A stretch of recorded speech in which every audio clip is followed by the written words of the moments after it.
Pilipino, wala kayong pakialam. Hindi lahat. Yung mga palangga ko may pakialam yan. Di ba? Wala kayong pakialam sa bayan ninyong binababoy na kayo itong Marcos na tong kawatan, adik pa, kidnapper, smuggler. Di ba? Imagine mo ang kasama ng mga yung in-expose ko sa inyo. Anong araw ngayon dyan sa Pilipinas? Sunday. O baka yung iba pa uwi na. Yung kasal doon sa sa Kosamsoy ba yun? Kosamoy, okay? Kosamoy, okay?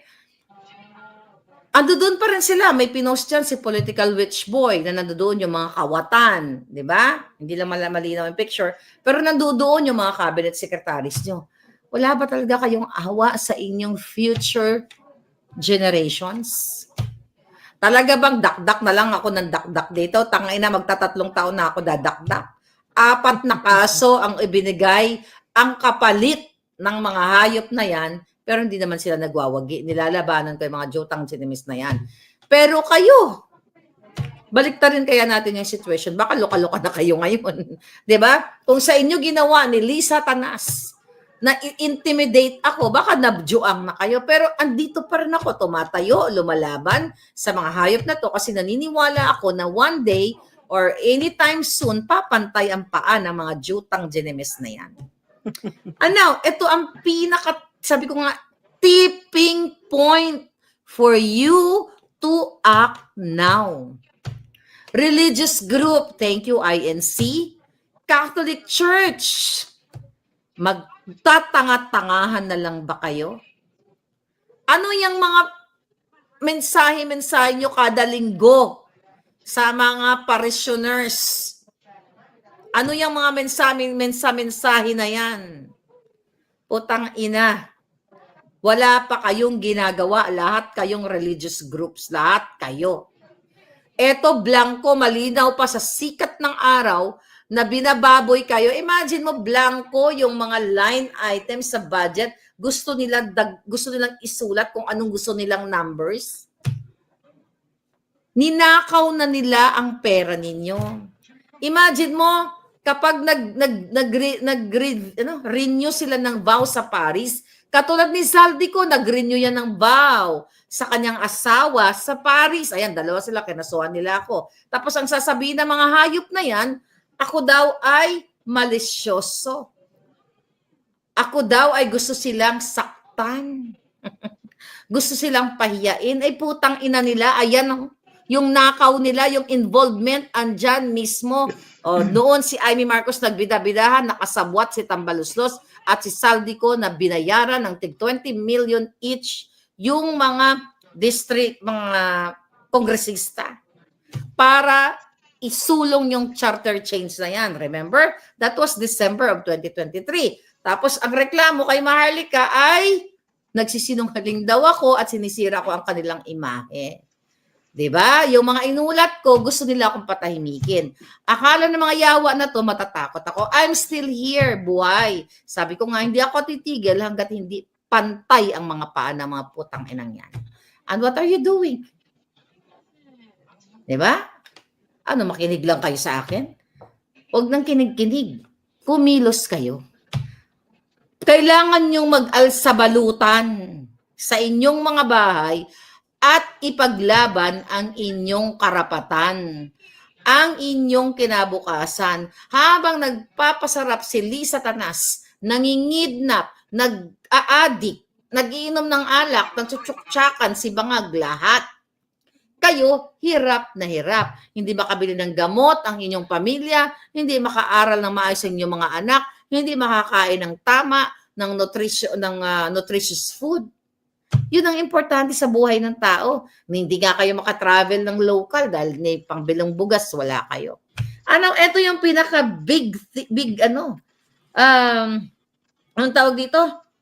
Pinakamalaking pasabog actually.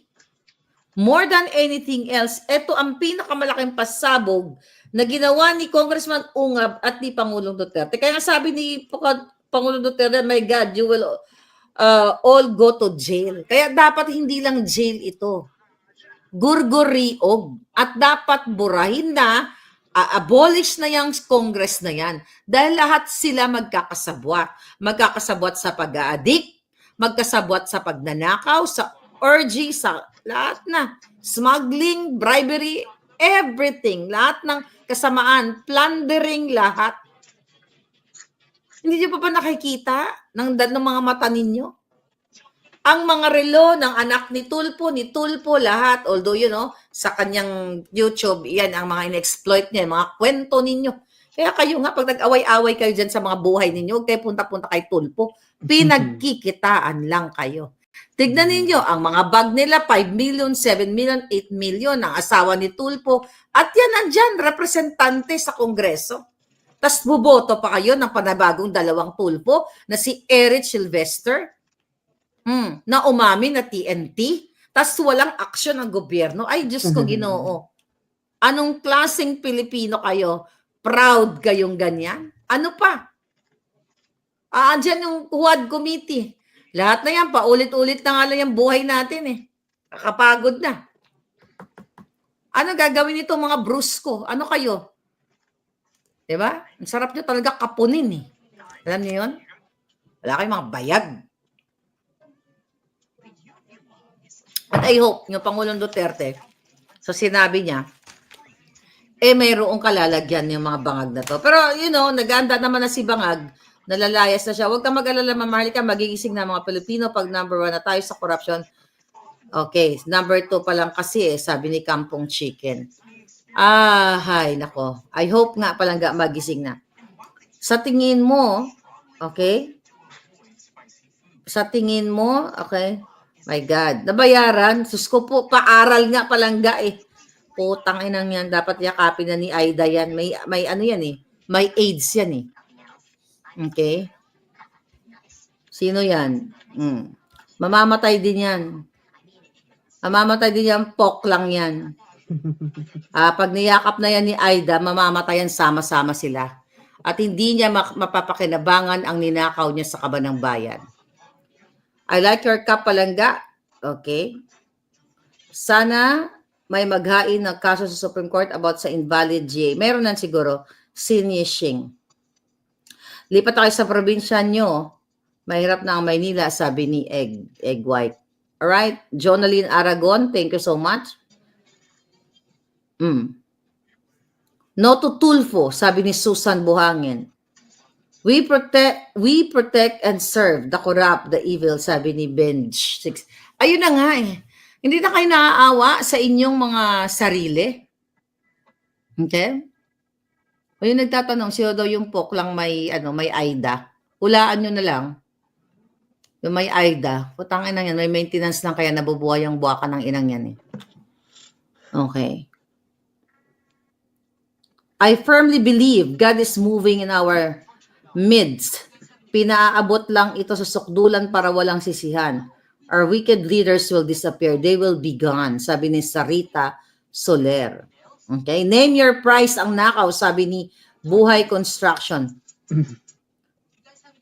Pwede pa kaya mabawi?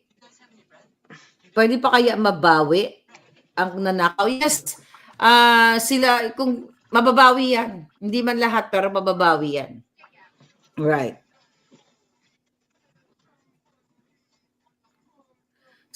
Dindo Nuega, sana ma-freeze na lahat ng bank account nila. Ayun na nga mga palangga. So, harap-harapan